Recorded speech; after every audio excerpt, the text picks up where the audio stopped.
কতদিনের ভিতরে স্বপ্ন ফলে, কতদিন গেলে স্বপ্নটা বাস্তব হওয়ার সম্ভাবনা থাকে, আর কখন থেকে মানুষ বুঝতে পারে যে আমি স্বপ্ন দেখেছি এত মাস হয়ে গেছে, এই স্বপ্ন হয়তো আর জীবনে বাস্তব হবে না। আসলে এই বিষয়টা নিয়ে আমরা স্বপ্নের নির্ভরযোগ্য অনেকগুলো কিতাব অধ্যয়ন করেছি। সুস্পষ্ট কোনো বর্ণনা না পাওয়া গেলেও মুহাম্মাদি খাবনামার ভিতরে এবং সুলাইমানি খাবনামার ভিতরে এর কিছুটা ইঙ্গিত পাওয়া গেছে। প্রত্যেকটা বিষয় নিয়ে আমি বিস্তারিত কথা বলার চেষ্টা করব। তবে এর পূর্বে আপনাদের কাছে একটি নিবেদন থাকবে, আপনারা যদি আমাদের এই চ্যানেলে অথবা পেজে নতুন হয়ে থাকেন, অবশ্যই চ্যানেলটি সাবস্ক্রাইব করে পেজটি ফলো দিয়ে রাখবেন। আমরা জীবন সংশ্লিষ্ট বিভিন্ন প্রকার মাসলা মাসাইল এবং দোয়া, আমল এবং স্বপ্নের ব্যাখ্যা নিয়ে স্পেসিফিক আলোচনা করে থাকি। এগুলো যদি আপনাদের পছন্দ হয় অবশ্যই আমাদের সাথে যোগাযোগ করবেন, আমাদের চ্যানেলগুলো এবং পেজগুলো ফলো দিয়ে রাখবেন। দর্শক, যদি কেউ সন্ধ্যা রাতে স্বপ্ন দেখে তাহলে সেই স্বপ্ন কখনোই বাস্তব হয় না। তাহলে একটি বিষয় কিন্তু আপনি নিশ্চিত থাকতে পারেন যে আপনি ইশারের আগে পরে ঘুমিয়ে পড়লেন আর সাথে সাথে স্বপ্ন দেখা শুরু করলেন, সেই স্বপ্ন কখনোই বাস্তব হবে না। দ্বিতীয় নম্বর হলো, রাত 12টা থেকে 3টার মধ্যে যদি কেউ স্বপ্ন দেখে তাহলে সেই স্বপ্নটা সাধারণত 1 বছর পর্যন্ত বিলম্বিত হতে পারে বাস্তবায়ন হতে গিয়ে। যদি এমন হয় যে সেটা বাস্তব হবে তাহলে সেটার সময় কিন্তু 1 বছর পর্যন্ত থাকবে, অর্থাৎ 1 বছরের ভিতরে বাস্তব হবে।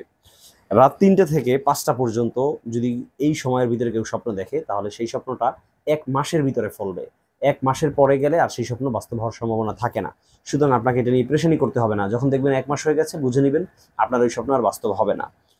এরপরে চতুর্থ নম্বর হলো, গভীর ঘুমে যদি কেউ স্বপ্ন দেখে, তবে সেই গভীর ঘুমে স্বপ্ন দেখার পরে জাগ্রত যদি না হয়, ফর এক্সাম্পল আমি স্বপ্ন দেখছি রাত 3টা, 2টা, 12টা বা একটা সময় আমি স্বপ্ন দেখেছি, সন্ধ্যা রাতে না, সন্ধ্যা রাত ছাড়া অন্য যে কোনো সময় আমি স্বপ্নটা দেখেছি।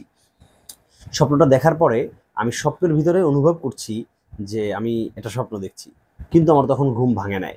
ঘুম না ভেঙে এটা ফজরের আগ মুহূর্তে আমার ঘুম ভেঙেছে।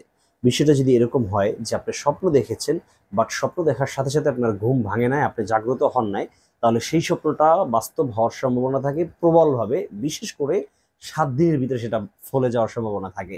তো অনেক ব্যাখ্যাকারগণ বলেছেন যে এই ধরনের স্বপ্নগুলো সাধারণত 7 দিনের ভিতরেই ফলে যায়। অর্থাৎ ফলপ্রসূ হওয়ার স্বপ্ন যেগুলো রয়েছে তার মধ্যে সব থেকে গুরুত্বপূর্ণ এবং কার্যকরী হলো এই স্বপ্নটা। অর্থাৎ স্বপ্ন দেখবেন বাট স্বপ্ন দেখার সাথে সাথে ঘুম ভাঙবে না, ঘুম ভাঙবে আপনার ঘুম কমপ্লিট হওয়ার পরে। তো এই ধরনের স্বপ্ন যারা দেখবেন এটা কিন্তু অত্যন্ত আনন্দের এবং একটি সুখবর স্বপ্ন। তো যারা এটা দেখেছেন অবশ্যই কখনো কখনো ডিপ্রেশনে ভুগবেন না, দুশ্চিন্তাগ্রস্ত হবেন না। দর্শক, আল্লাহ তাআলা আমাদের সবাইকে ভালো ভালো স্বপ্ন দেখে সেগুলো আমাদের জীবনে বাস্তবায়ন করা ও উপভোগ করার তৌফিক দান করুন। আলবিদা, মা আসসালাম।